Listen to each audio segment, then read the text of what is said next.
Voila. Hey. Buongiorno. So yeah, Stidham jersey there, Ray? Yes, sir. I can't believe we have not seen him play. It boggles my mind why, especially after that first half, why you didn't throw him out there. Just give him a go. He must suck. He's got to be terrible. They must have little to no faith in him at this point. Oh yeah.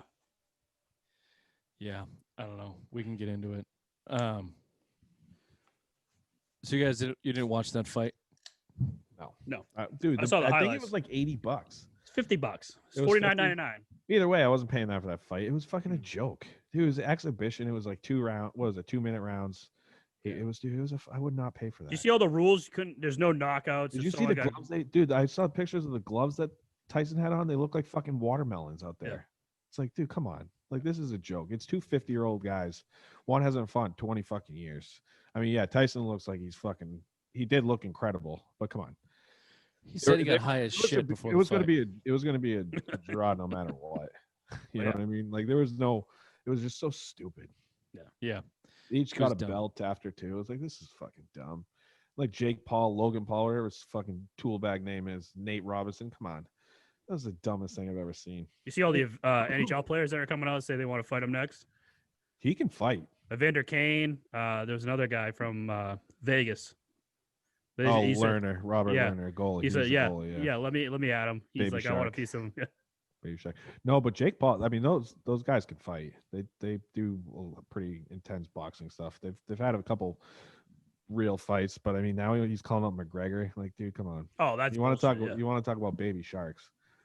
McGregor knocked out Cowboy in 43 seconds, and Poirier in like 1:40. I give him fucking 25 seconds to knock out one of those Paul brothers. Oh, he'd just run around the ring. Fucking doesn't want to be touched. You know who can't fight? Nate Robinson. Because say what you want about the stupid fights. I watched that replay 1,000 times. He got knocked down 3 times, and the third one he was dead.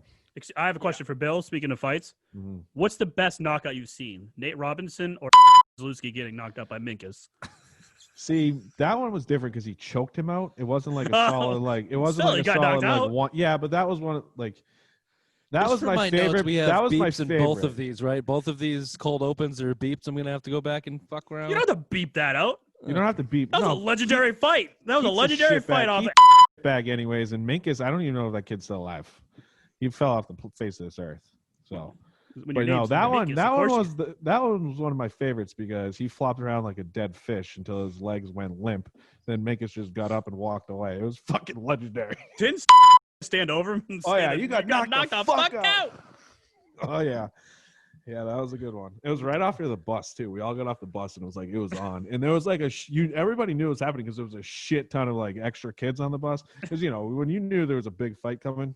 You got all the extra kids. Yeah, that all was the extra kids on the bus to get off of your bus stop. Like I watched. Stayed away from that part of town. We stayed away from into his neighbor's house because he was so scared of beating the shit out of him.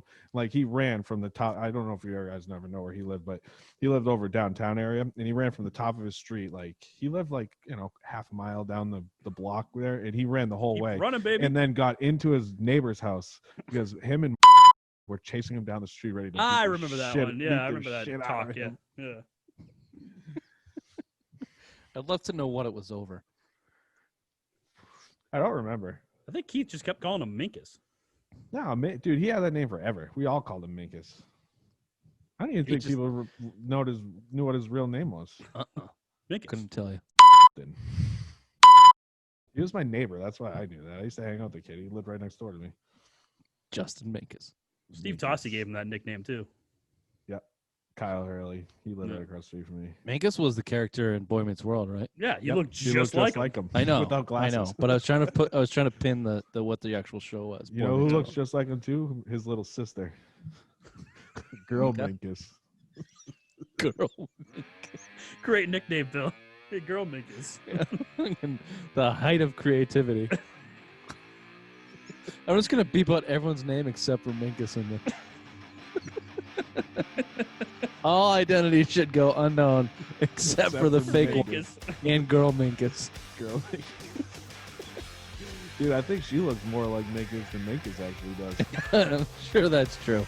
Welcome to the Simple Mind Sports Show, Fat Tuesday edition, December 1st, boys. Cool. December 1st. Welcome to the show.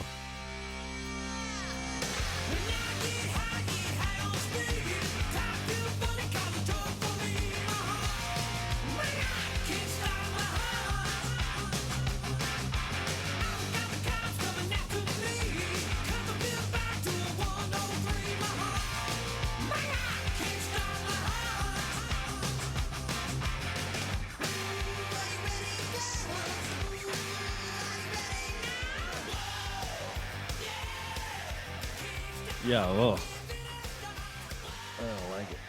Although, only a couple more weeks, and then you start getting more sun.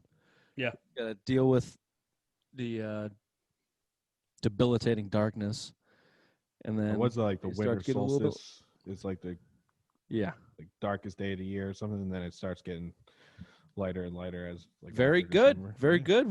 We got it Alcapillion too, girl Alcapillion. No, that's not weather.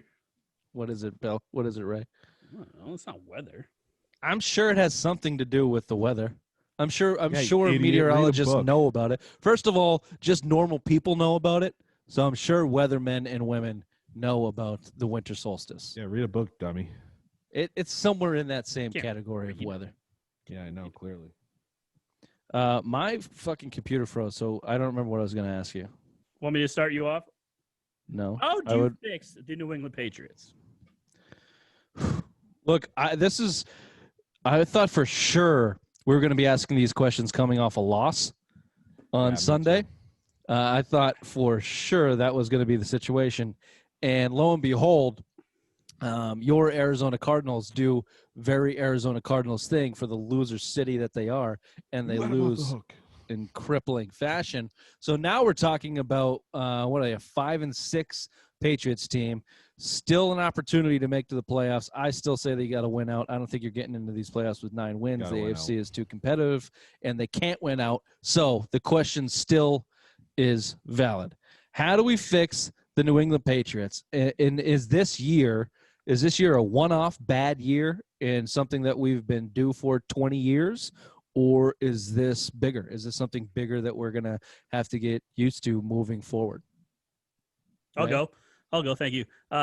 When we did our draft, what was the first position we all drafted for? Quarterback. So that's how you fix this team. You need a better quarterback to be running your team. So Cam Newton is your first thing that you need to address this offseason. And It's get not rid what of I him. fucking asked you. It's not what I asked you just now, Ray. You said, how do you fix This the is the Patriots? bottom of the totem pole. You of done. said, This said is that like was a the first bad. question. This How is do a you fix the bad Patriots? football team How that do you fix the that Patriots? goes out there and they script their first 15 Look at- plays on offense, and then that's all you run, and then after Nope. that, No, being the able first- to Bill, you work read the email? within the game plan. Mhm. First question was, how do you fix the Patriots? I correct? just asked you the question. This is 1 year, or is this something that we should be getting? I thought this was a used to? multiple question thing you're giving me. Yeah, So for you, it's multiple choice. So, right? yeah. All right. So go get a quarterback. No shit. all right. Is this a 1-year thing with Cam Newton Yes. in this Yes, shitty this is a one-year situation, thing because or are we looking for something better? because next year Belichick's going to have a full training camp, a full preseason to whoever quarterback A is going to be to get him into this system and fix everything. This is going to be a one-off thing. We're going to be back in the playoff hunt next year. It's going to be all better. Okay. Tied up nicely in a bow. Ray, you might be done for the night. We already got your entire outlook on the Patriots moving forward. Yes.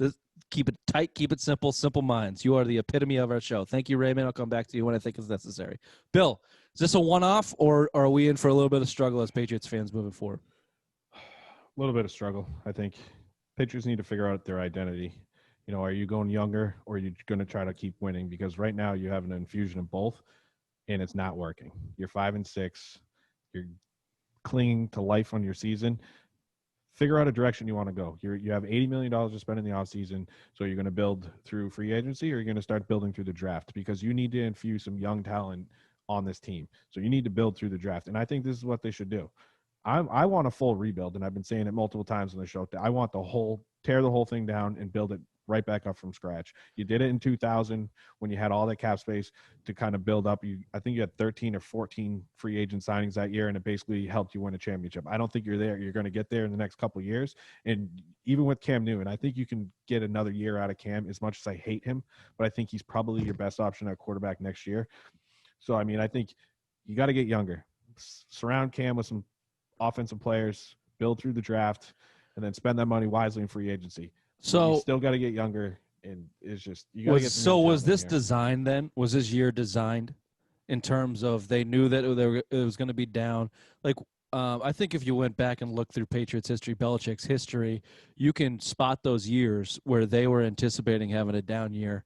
2009 was right up there. Yeah, 12, because you had Brady and Belichick and you still had remaining core players and veterans that, could lead and coach, and they were so well coached, they were always still competitive. And the Brady difference is very, very real. So I think that's why you always remain competitive for 20 years. Now, without him, even with him, I think Belichick set this roster up for a complete revamping.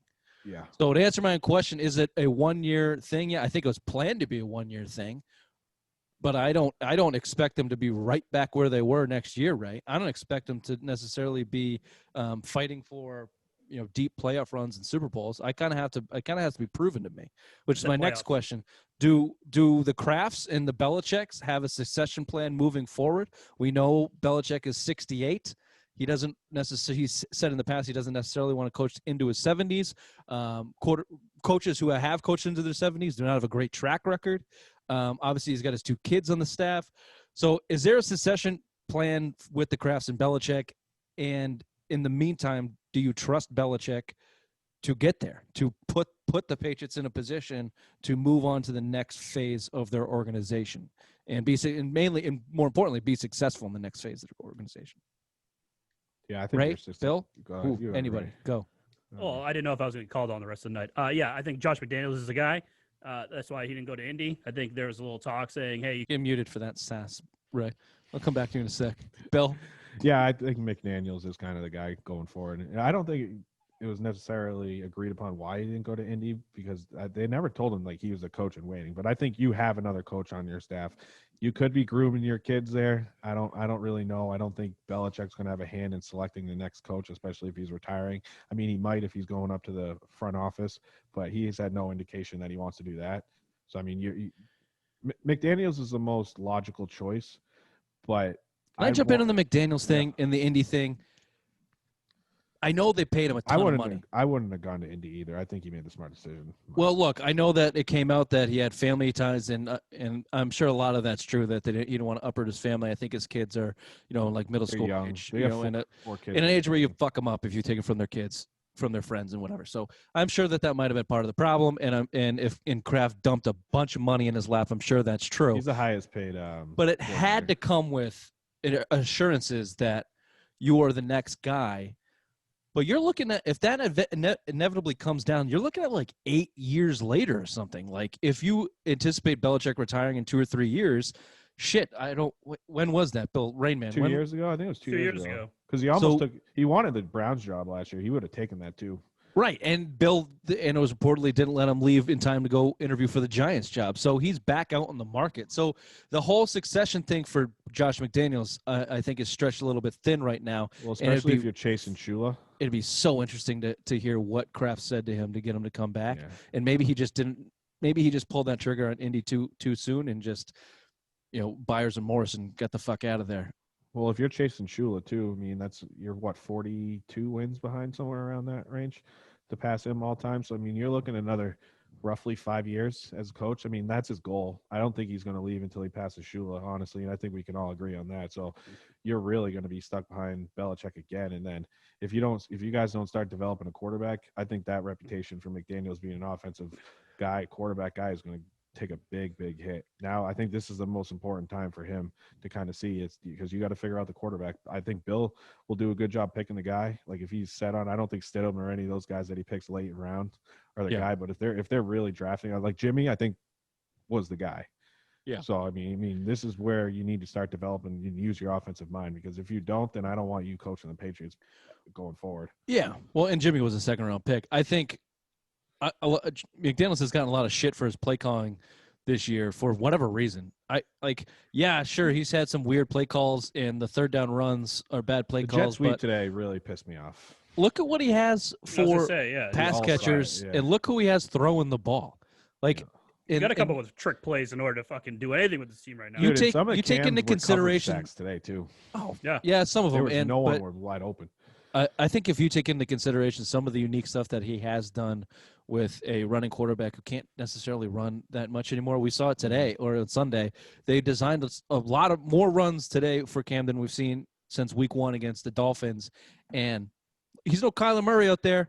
He's no Lamar Jackson. He's a bulldozer, sure, but he's not breaking into a second level and running one for 40. Which I'm fine with. I just get your yards and go down. Stop. I get taking these that, big Bill, but my hits. point is, I don't understand the disdain for McDaniels this year. He's got a shitty quarterback and a shitty offense with a good offensive line. I think he's fine. To the bigger point of the succession thing, I don't know. I don't think he's it. And you have 2 Belichicks behind Bill now. Yeah. One of them, your quasi-defensive coordinator. You have to think the nepotism is in play, which I think is probably going to be the downfall of this fucking thing. Dropped a lot, after they hired him. He's looking up for contention for some spots around the league. Yeah, there's been a couple Patriots analysts around here have mentioned him possibly being the guy to coach next. Yeah. Patricia, Ray, he'll be back too. Don't forget that. Speaking of your plan to go get a quarterback and bringing the Patriots back to the Super Bowl next year and tying in a bow, I would imagine that the answer to this question is pretty easy, but let me give you a couple. Let me give you multiple choices like you like. Do you trust Bill Belichick to be the guy? Is he fully invested in this team and in this organization as much as he has been in the past? Does he regret Brady, blowing out Brady at this point?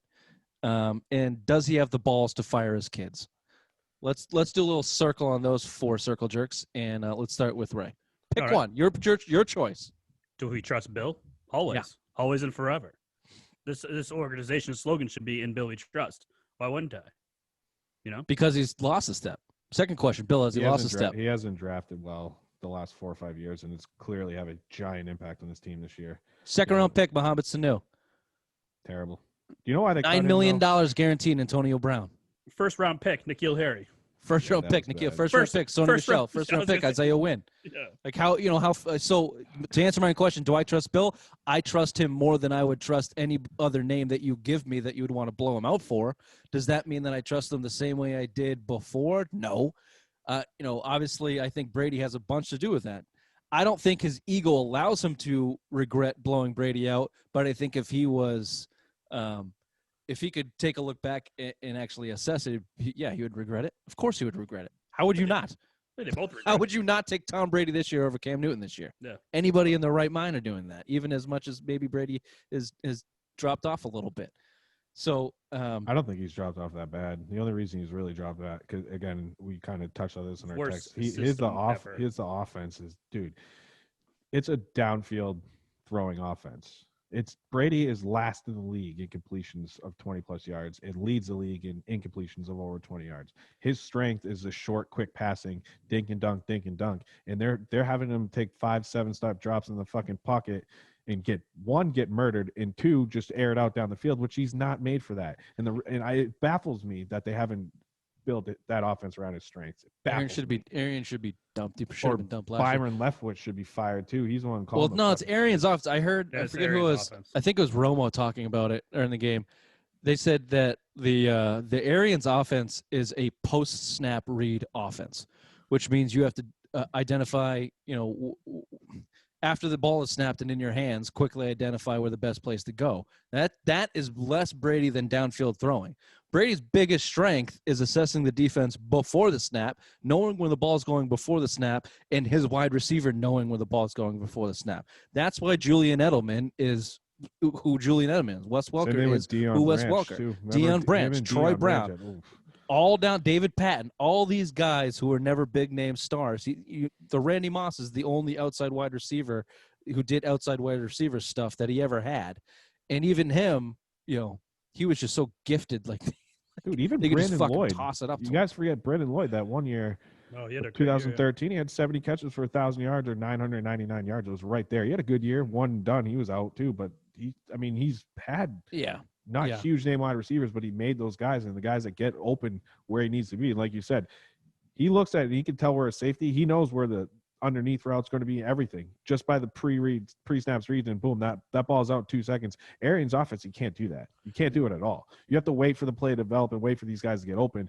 And it requires you guys to get open fucking 15, 25 yards down the field in that range. And Brady can't throw it. He can't hit it this year. Yeah. He can't do it. He's done. The whole offense does it. That whole offensive scheme doesn't even make sense to me in general. But anyway, that was a tangent. So speaking of wide receivers, all these wide receivers down in Tampa, Brady has to throw with. Going back to as Bill lost the step, N'Keal Harry, Jacoby Myers, Damiere Byrd, end of list. Those are your wide receivers for the 2020 season. And 2019 season was not much better than that. Add Julian Edelman and the corpse of Mohamed Sanu, and that's it. And obviously no tight ends to speak of since Gronkowski, and I don't even count Gronkowski in 2018. He got one pass basically.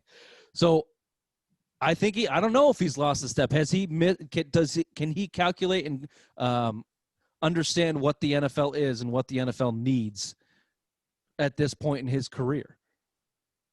I don't know. It's a hard question because he's never drafted wide receivers well, to be honest. You're kind of seeing it in his defense, though. Look at the game plan against Arizona and Baltimore. You brought in a bunch of kind of big, heavy safeties. You've been seeing the last few years with Patrick Chung. Now you got younger and Adrian Phillips, Joe John Williams in there, Terrence Brooks, all these guys, or to contain these running quarterbacks. So you're seeing even their linebackers, they're young, small linebackers. They usually like their linebackers tall and like 260 that can run. Now they're getting guys like Uche is like 240, 245. Yep. Chase Winovich is 260, 270 as a down lineman. So, I mean, you're seeing it. This is what he's trying to evolve his defense to get these younger young quarterbacks and Lamar Jackson, speed. Mahomes. He's getting speed on defense. Now he needs to transition his offense. You're too dormant on that power running game right now, which you've been trying to get back to the last 3 years.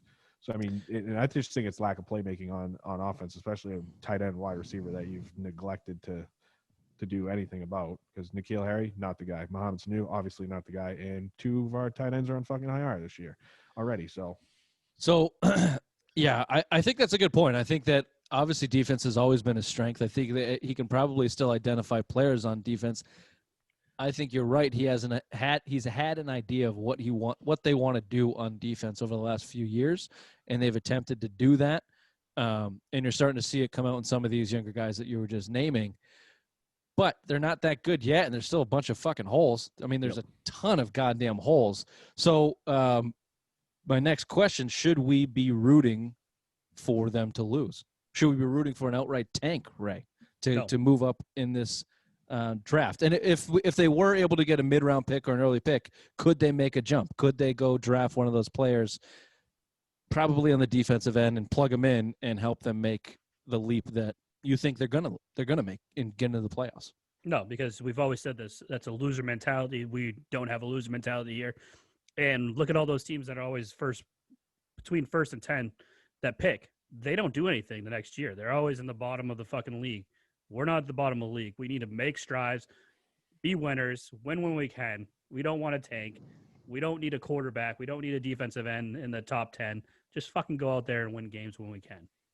Bill, when was Gerard Mayo drafted? 2008.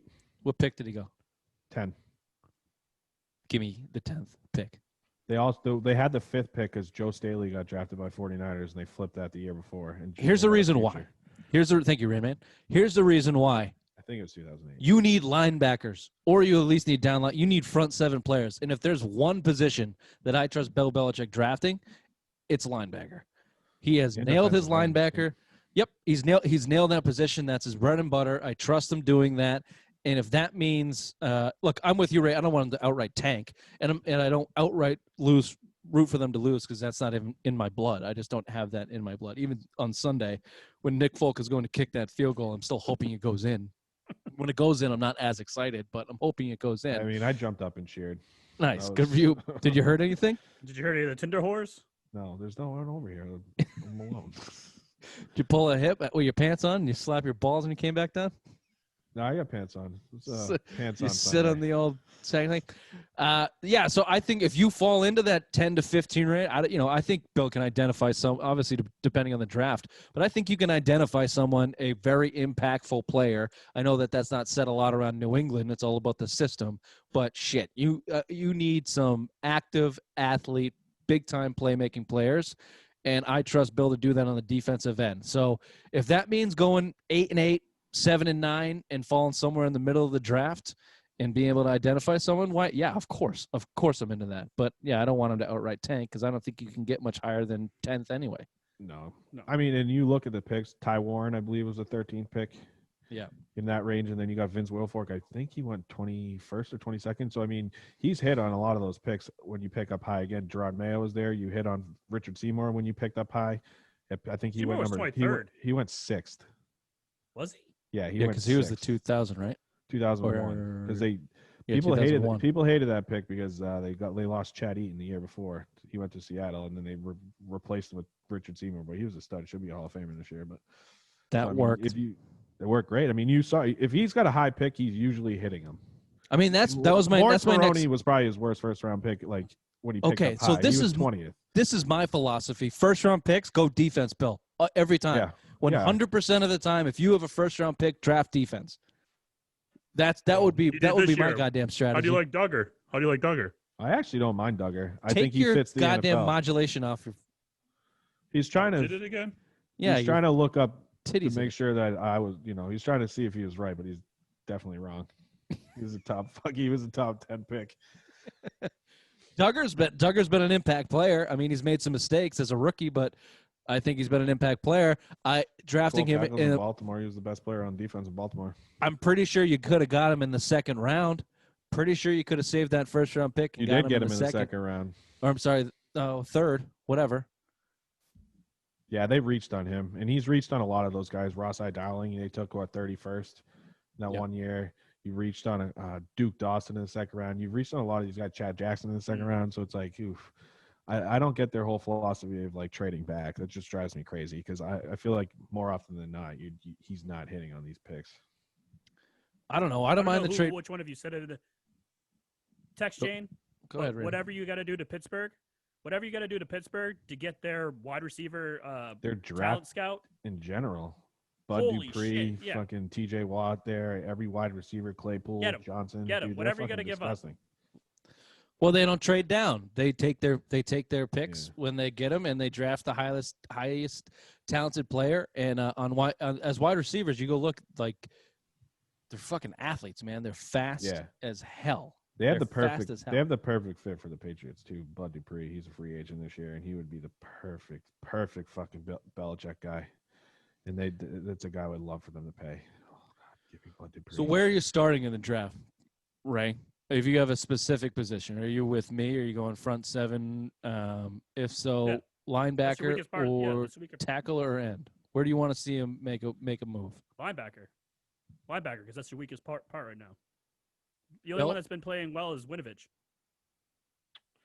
I mean, it depends on where you're picking the draft, but I wouldn't put it back. I would go quarterback, honestly. If you can get one of the top 3-4 guys in the draft, if you're picking 12 to 15 and one of those guys slips and you identify a guy that's slipping in the draft that you can kind of trade up and go and get, they like him enough. I think if you're in that fringe range where you can kind of move up 4 or 5 spots to go get a quarterback that is maybe fallen in that draft, and I think that's the way you should go. If not, defense all the way. But you should have your targets at quarterback in mind. And if you're in position to trade up and get it, that's where you should go and start building your franchise. Right. You want a quarterback, build your franchise around a quarterback this year, especially if they're falling in the draft. I like Lyles out of North Dakota State a lot. I think he'll be probably the second or third quarterback going. But if one of those guys starts to slip, go up and get him. I don't hate it. I don't hate it. I think that if they do not draft a quarterback in the first 2 rounds, I'll even give you 3, then it's negligent. It's fucking negligent. They should probably draft 2 quarterbacks, honestly, if they're going to go with the Belichick method and start Washington stacking. did that 1 year with Kirk Cousins and RG3. Yeah, but that was dysfunctional. I know, but it worked for them, though. Say what you want about Cousins. I mean, he did win some games for them. Yeah, but it was dysfunctional. Yeah, it was terrible. That was a terrible situation. Yeah, it was awful.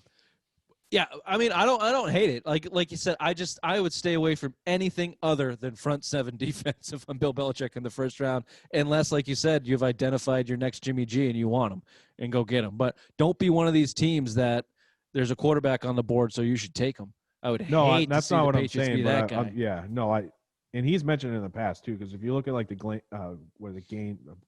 Gabbert deal, that his draft, every top card, Blaine Gabbert, Lockett was there. I think that was Manziel. All these guys just flamed out of the fucking league. Well, Gabbert's backing up Brady right now, but and you look at all the teams that drafted those guys, they were forced to take a quarterback. So it's like they had to take quarterback. You can keep Cam as much as he sucked this year and not take a quarterback.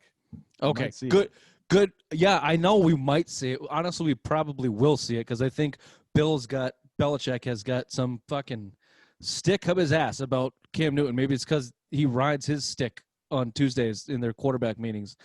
I don't know what the fascination Belichick has over Cam Newton, but I would not be surprised to see him back here. However, if you're going to the free agency market next year, we know that they have a lot of money to spend, intentionally have a lot of money to spend.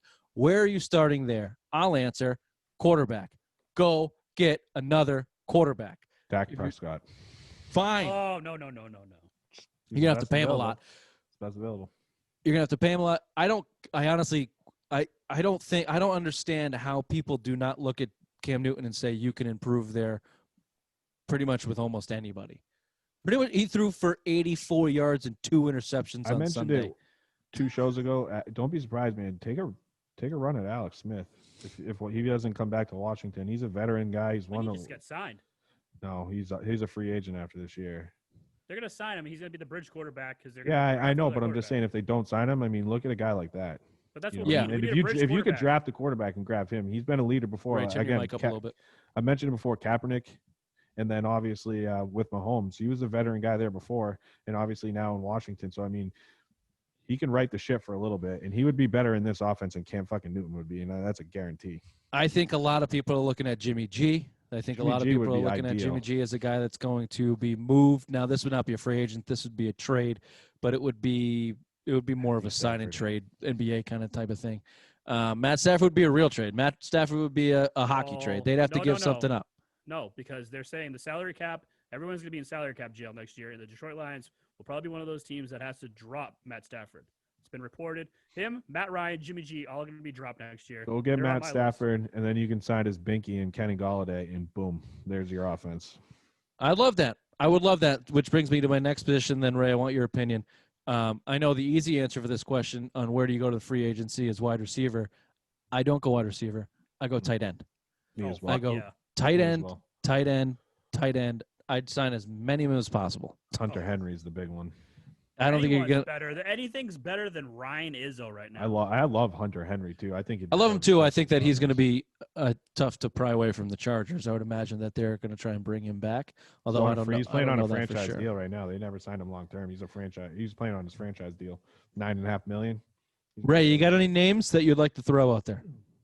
I just got quarterbacks because that's what this team needs. Okay, let me give you a couple tight ends. Jonnu Smith would be a good one. I had Jonnu Smith in there. He might be tough to pull away. Jared Cook is who they liked a couple years ago. Gronk fucked us on that one, yeah. I think Vance McDonald out of Pittsburgh, they're not a big throw. Pittsburgh doesn't throw the tight end a whole lot, but when he's been targeted and he's been part of the offense, I think that he's been good. And I'm looking at guys that I think the Patriots could and will go after. So you're not. I think. Bill, go ahead. Say your boy. Hunter Henry is. I don't think that's. They're not going to give Hunter Henry top dollar to be a tight end for the New England Patriots. I don't think that's a Belichick move. I mean, Zach Ertz. There it is. That's what I was waiting for. There he is. I wouldn't mind Zach Ertz. I wouldn't be surprised they're going to start blowing things up. You already saw Jalen Hurts get some first-team reps, and it sounds like he's going to play a lot. He's playing on Monday or last night. Let me give you two more sleepers. Tyler Kroft out of Buffalo has flashed. Good blocker. You know Bill likes a good blocker. And died of COVID too. One of those did guys. Yeah, I think he's on COVID right now. The other guy out of the Chargers who I flashed a couple years ago, Virgil Green. Another good blocker. Decent pass guy, though. He's always hurt. He's got concussions. Hey, Gerald Everett's another guy, too, out of the Rams that flashes from Yeah. time to time. Yeah. I like that. So the point is that you have some names out there who are not going to be top dollar. They honestly might be bottom dollar, and they're guys that would fit a mold. They can block and they can catch. And right now you have nobody on the roster that can do any of I those. think I get Smith that is they the drafted target two you guys should last get. year, but Jesus Christ, you can't rely on those. You can't go into the season relying on the same grouping of tight ends that you did this year. I can't Well, not give see Dalton, them that give Dalton happening. Keene a little preseason training camp. Let's see what he can do next Okay, year. your boy. Jonnu Smith should be your target. He's a good red zone. He can block, and then he catches a lot of touchdowns in the red zone, and that's basically what this team's need because you're 24th in the league in red zone Ray, scoring speaking right of now. next year, what do you think Hello? Dalton King's numbers are going to look like next year? 50 catches, 600 yards. I'll take 13 the under. touchdowns. I'll Red take zone the under. threat. I'll take the under on that one. You want to bet on that? No, fuck no. The next Aaron Hernandez, people were saying on the field. The next Aaron Hernandez. Without killing anyone, of course. Any other wide receivers? Now, look, the wide receiver was. They tried to get wide receivers 2 years ago. They just fucking struck out. Cole Beasley, Adam Humphries. They offered Humphreys more, but it was already after he. Yeah, because agreed. Bill was on a boat in the Caribbean, getting jerked off by Linda. So Smart man. Be nice. the question is, do Stone Cold you know, Fox. do you trust Bill? I don't know. Is he fully invested? Maybe he will be. You got Maybe some he will big be. names on the wide receivers. Marvin Jones, I like as a guy as a Patriots guy. I think Kenny Galladay should be your target. I think he's more of a number 2 wide Lions receiver. fan too. I love Kenny Galladay. He's He's great. not Matt gonna cost you like $20 million like fucking Allen Robinson's probably gonna cost you. Who's another free agent out there. They won't go for Allen Ross. That's not. I think Kenny Galladay is going to be your target, especially if you can somehow pry Matthew Stafford away and then you sign his boy over there, man. Oof, they already got chemistry. Marvin Jones, I think he's better over 30 now, I believe. Probably right in the Patriots' wheelhouse. He's an $8.5 fucking million wide guy, receivers. so I mean you could probably bring him back on that type of deal. I don't think he's more than that at this point in his career. Touchdown machine though when he's healthy. Yeah.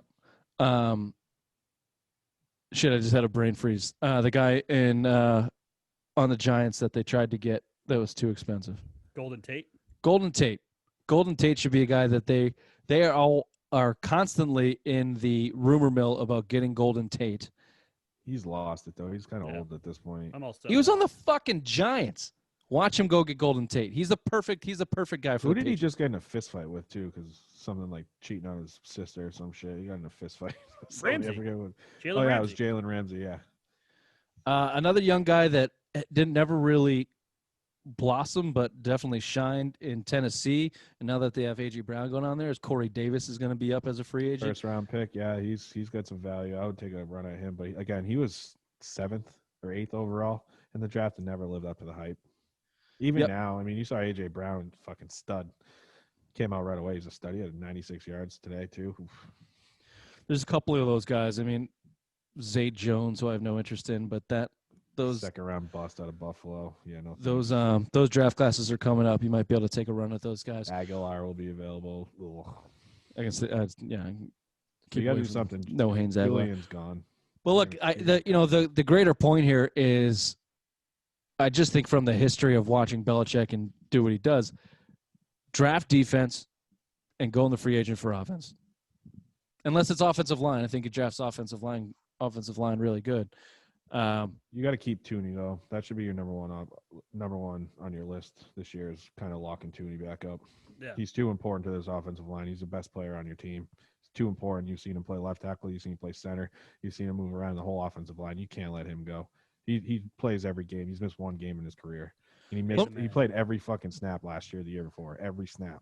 It's still going to be a ton of money in the offensive line. Let me ask you something. Get rid of Mason though. Let me ask you something. Do you go and target a left tackle in the draft? Marcus Cannon's probably not going to be back, and Isaiah Wynn is hurt and can shuffle around through that line. Maybe if Shaq Mason leaves, throw him at guard, or maybe on right tackle if he can stay healthy. Yeah. Better, but the question stands, Ray. Do you try and tackle? Do you try and look at a left tackle in the draft? I know they had a rookie out there today. I forget his name, but Yeah, and go get the fucking go to Notre Dame. Whatever Notre Dame has at left tackle, that's like offensive line. They always have like the Boston best College too. They always have the best offensive linemen. Just go after Notre Dame. Whoever Notre Dame left tackle is, get him. Yeah, Boston College too. They've shit out some fucking fantastic offensive linemen. Yeah. All right, boys. Where do you expect this Patriots team to be in 2 years? We got Ray's opinion, but let me get it one more time, Ray. In 2 years, 2022, the end of the 2022 season, what are the Patriots doing? Fighting for AFC Championship. Bill? I'll say that. I think they're a fringe. They'll be a fringe playoff team, so they can fight for the division. Ray, did you mean AFC championship? Like Super Bowl? No, they're going to the AFC Championship in 2022. Got it. And Bill, they're a fringe playoff team? Yep. I'd say somewhere in between. I think they're back in the playoffs next year. They're back in the playoffs next year. Unless Cam Newton resigns, then they're fucked.